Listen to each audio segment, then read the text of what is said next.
La vida no es color de rosas, la vida es multicolor.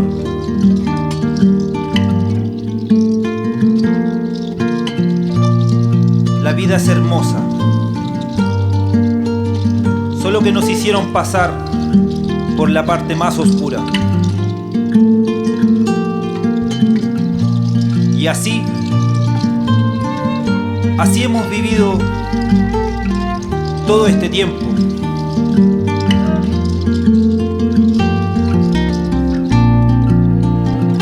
Lo que nunca se imaginaron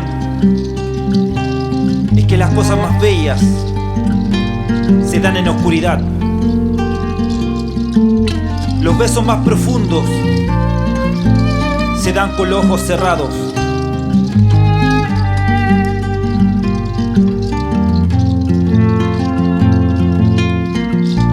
Y hasta la tranquilidad más profunda, que es el útero materno, también es en oscuridad.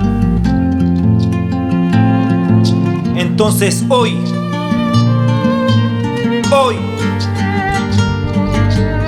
desde la oscuridad, nos levantamos con más fuerza, con más fuerza, con más fuerza.